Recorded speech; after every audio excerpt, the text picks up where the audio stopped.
Мақтаралда Патриот 3 әскери олимпиада ойындары өтті. Республика күні қарсаңында ұйымдастырылған облыстық жарыстың жас ұрпақ тәрбиесінде маңызы зор дейді ұйымдастырушылар. Игі шараға аудандық жастар ресурстық орталығы мұрындық болды.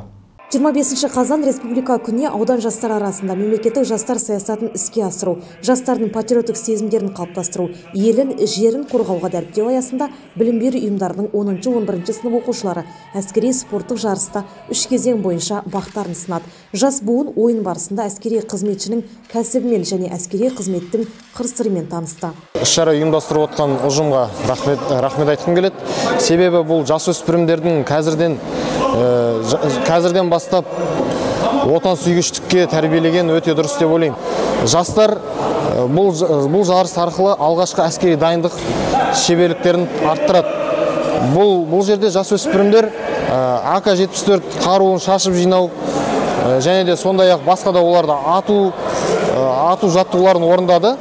Өте жоғары деңгейде өтті деп ойлаймын. Бұл жастарымыздың болашаққа әскерге деген дайындығы деп сенемін.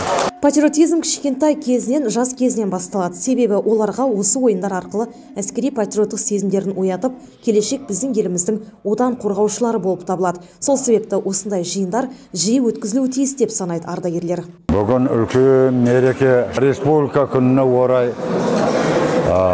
мынау патриоттың іс-шара өтіп жатыр. Бұл кішкентай жеткіншектер бізді келешекте қорғайтын, бізді қорғайтын азаматшалар бәрі. Бұл жеткіншектерге Алла саламаттық имандылық берсін, саламаттық денсаулық берсін, халқымыз аман болсын.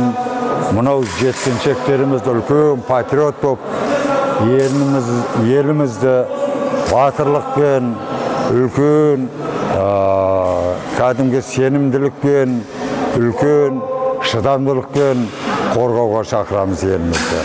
Сондай қорғаныш бола береді деп өзім сенемін. Еліміз жайнай берсін, еліміз өсе берсін, елімізде барлық кезде бейбітшілік бола берсін. Жас сарбаздар жарысқа мықты табандылықпен қатысып, өздерінің шапшаңдылығын, мықтылығын таныта білді. Жарыс қорытындысы бойынша жеңімпаздарға арнайы кубоктар мен медальдар табысталды. Клара Шербайқызы, Ғани Оралбайұлы, Ақпарат, Мақтарал ауданынан.